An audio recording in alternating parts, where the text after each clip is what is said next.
Je nous dis attention, les marrons que l'on ramasse dans les jardins ou les cours d'école sont très toxiques, elle a raison de le rappeler. Ouais, c'est ça. Juste quelle est la différence, on va bien l'expliquer ce coup-ci, entre marron et châtaigne? Alors que c'est très simple, le châtaignier donne des châtaignes. Et le marronnier. On voit ici, marrons. et le marronnier d'Inde, donc des marrons qui sont ici. Ouais. D'accord. Et Donc on va le- montrer, là. Donc Voilà. visuellement déjà il y a une petite différence, c'est que la Voilà. châtaigne a une petite pointe, hein, Voilà, le châtaigne a sa petite torche. petite torche. Il y a 3 fruits dans sa bogue, même s'ils ne sont pas toujours tous les 3 développés. Oui. Voilà. Alors que le fruit du marronnier d'Inde est seul dans sa bogue. Je l'avais amené, mais je l'ai perdu. Et seul dans sa bogue. C'est 2 ou 3? 3, 4, ça peut aller jusqu'à 4 dans la bogue des châtaignes? Les châtaignes, Oui. c'est 3, mais on peut trouver des anomalies, des fois 7-8, mais majoritairement, à 99,9%, il y a 3 fruits dans la bogue, mais des fois, s'ils ne sont pas pollinisés, les fruits sont atrophiés à l'intérieur. D'accord. Voilà.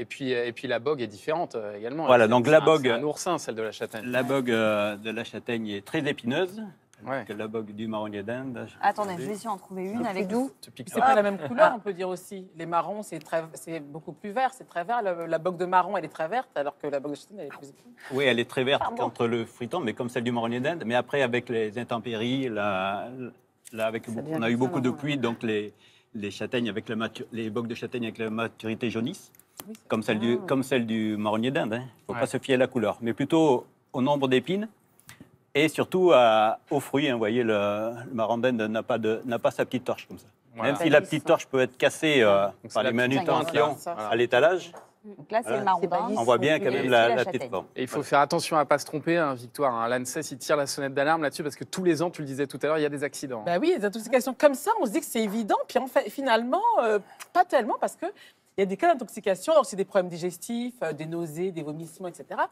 C'est suffisamment sérieux pour que l'agence dise, en cas d'intoxication, il faut appeler votre médecin ou un centre antipoison pour être pris en charge, parce que c'est quand même pas rien.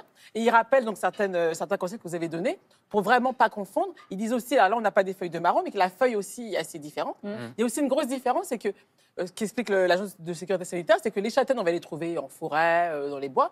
Le marron, on le trouve beaucoup en ville, en fait. Oui. Mais oui. C'est un arbre.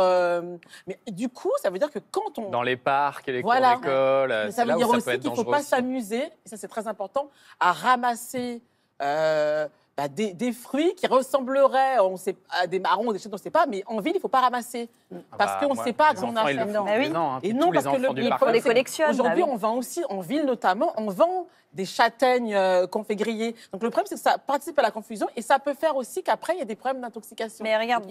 L'agence dit, il ne faut pas ramasser en ville, ne ramassez pas les marrons qui tombent parce que, comme on dit aussi marron pour les châtaignes, Ah, voilà. ça crée Voilà, des bah, confusions. regardez, Bah les oui. industriels, c'est vrai qu'ils Ils entretiennent la créent, ils confusion. entretiennent la Ah, confusion. On a ouais. ici le Crème bois de marron. on dit marron glacé. Voilà, ici, on a la crème de marron. Alors qu'on est bien d'accord, donc ce sont des C'est châtaignes. apparemment à la table de Louis XIV, on a servi les premiers marrons glacés. À cette époque-là, la châtaigne servait à nourrir les populations rurales et pauvres et à engraisser les cochons. Donc il était hors de question de servir ça à la table du roi.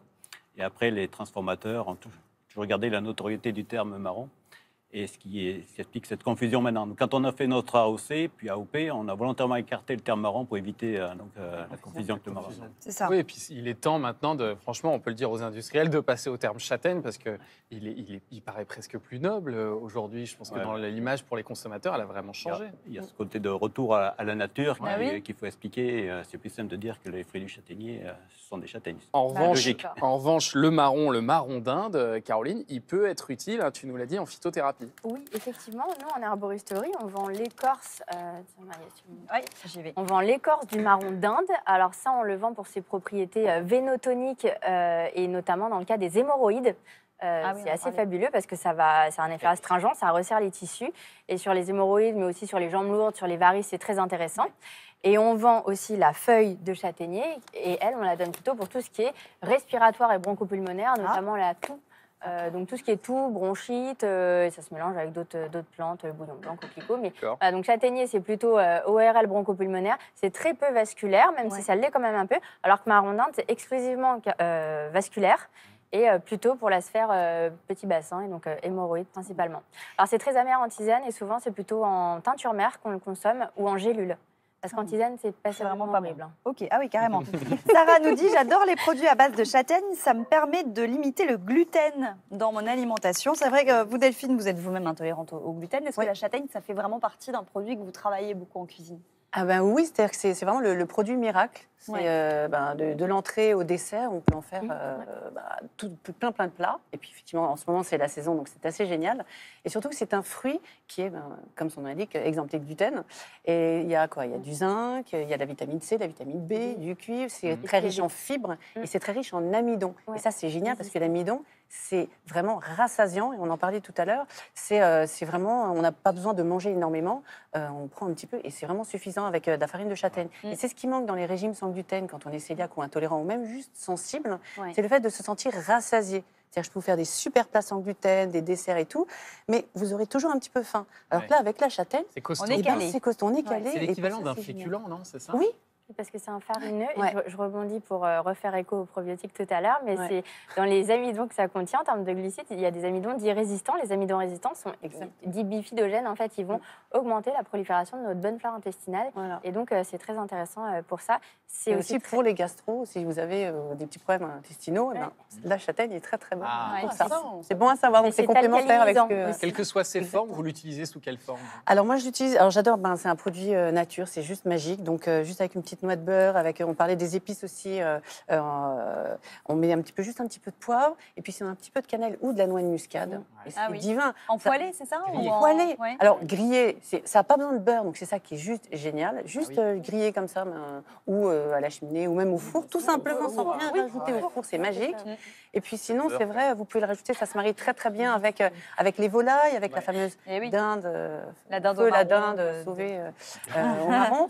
Et ça, voilà, où ça. Alors après, on travaille la farce différemment, mais en purée, c'est Excellent. divin. Ouais. La purée Quand de vous faites une châtaigne. purée, vous mélangez avec des pommes de terre ou vous faites que... Non. C'est costaud quand même, non? Non, Purée de châtaigne.